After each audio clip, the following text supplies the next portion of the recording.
Wow, wow, wow, wow, wow! Itong video pa lang ito ay walay lami kayo at nagsasabot kami ng aking uyab na manglaag kami na mangaligo kami sa tunggo at yan nakaagi pala kami nagiana na perting bati bati pa sa akong naong at yan guys naabot na nga kami sa mga inatuan at yan pala ang tinatawag nila guys na water terraces sa Oslob kaya sa mga wala pa kasuway panuway mo at yun tumambling tayo dyan tanawin yung tumbling ko di ba ang lutaw ko dyan tanawin nyo di ba ang maayo ko kaya bumabalik muna ako kasi hindi pa pala tayo nagsusugal sa suganan tawa pa may tabo ang pangyayari nandiri na naman ako sa inyong katubangan nagsaba-saba at nagpapaibog sa inyo na naglalaag na naman kami ng aking uyab. Basta ha, hindi ko kayo pinupugos sa pagtanaw sa aking video.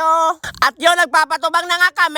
At guys, grabe guys, may nagyan kami nagyanan. Guys, tinuluan kami ni Waze ng bati nagyanan. Itong laag na ito talaga yung hindi ko makakalimtan. Kasi grabe, akala ko, mahihabilin na yung motor. Nagkutong-utong na yung aking motor dyan guys. Kasi hindi nga makasaka guys. At yun, nanaog na nga yung aking uyab guys. Kasi alam mo, parang matutumba kasi kami guys. Kapag papadayaw din, kapag aangkas pa siya. At yan guys, tarawin nyo guys. Oh, nasasagyan pa yung makina ko dyan guys. Iwan ko, naguba na yata itong makinang ito.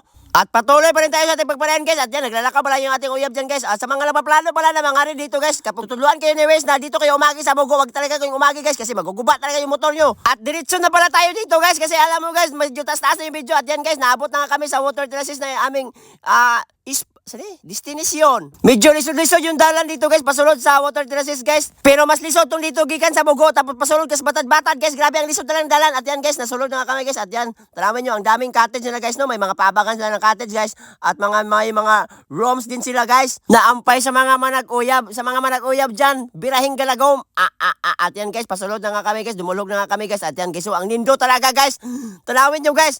Nindot yung kanilang ano dito guys, tunggo guys kasi walang bake. Isusulti ko muna pala sa inyo guys na kung ano yung mga kaganapan dito guys. Ang entrance pala nila dito guys is 100 tapos parking nila 20. Ewan ko lang sa sasakyan kung magkano sa sasakyan nila guys. Sa mga nagpaplanong umari dito, magdala din kayo ng mga pagkaon kasi kung hindi kayo magdadala, mapapas mo talaga kayo. Magpadala kayo ng mga bahaw na bagong dinungag at saka fried chicken na baboy. Kasi wala sila na dito mga baligyan na pagkaon, mga chichirya lang. O sige, magkano mga chichirya, mga yutayayon mo? Yung available lang sa kanal dito guys, tubig at saka ilim nun. So sa mga palahubog dyan, pwede kayo mag-inom-umay dito. Bawal pala dito yung mga dumadanag kapag nakakainom na ha. At yun, patuloy na naman tayo sa ating pagparayan guys. At yan guys, humuhumol na pala tayo dyan guys. Grabe ang tugnaw ng tubig nila guys. Tanawin nyo guys. Ang nindo talaga din guys. Ang timing din ng aming pagpangla guys. Kasi kami lang duha yung nangangaligo guys. Kasi may klase kasi yung mga tao guys. Medyo walay tao guys. Hindi weekdays. Siguro pag weekdays to, malaghan yung tao dito guys. At yan, tumidlong pala tayo dyan guys. At yun, tumanga tayo guys. At yun, umambak tayo guys. Tanawin nyo.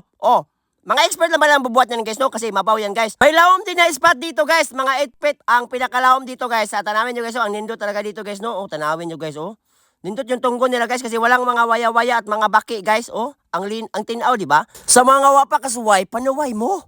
Sa baya mo ay. Pwede din pala dito yung mga bata guys no kasi may mga mabaw din dito guys. Bato yung tanawin yung background ko guys. Grabe ang nindot, di ba guys?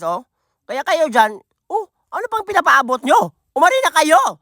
Oslob. Sa Oslob, i-search nyo lang water terraces. Wag tunggo baka tunggo yung i-search nyo sa gulo-gulo ha. At patuloy ulit tayo sa ating pagparayan guys. At yun guys, nag-humol na kami dyan guys. Sinusulit talaga namin yung adlaw na ito guys. Kasi alam mo talaga saan tayo makalaag. Kayo dyan, ilaag nyo din yung kaugalingon nyo. Hindi yung palagi na lang kayo naguna-una ng inyong problema. Alam nyo namang enjoying is the best. At yun, bumlakda pala tayo dyan guys. At yun, ang bati, ang hiwi. Balik. Bati kita naon. So sa mga nagagana na umari dito guys, ito na talaga yung masusulti ko sa inyo guys. Buti na lang, magmotor na lang kayo dito guys no. Kasi kapag magsakyanan kasi dito kayo guys, maglilisod na kayo kasi ang lisod ng agyanan pasulod dito sa water terraces sa Oslob guys. At yun, tumambling ako guys, gikan sa ilalim ng dagat. Di ba nakita nyo yun? Ha? Ang maayo ko talaga, ako lang talaga yung nakakabuhat nun. At yun guys, nagsalom-salom pala kami dyan guys, sa malalim guys. Tanawin nyo. At yan guys, inusman ko talaga o blagda. The sounds like every day, praise the Lord. At yung bumalik ako guys, ang maayo ko talaga oy. Kaya kayo dyan, i-experience nyo din to. Water terraces sa Oslob. Maura na guys no. Salamat sa pagtanaw.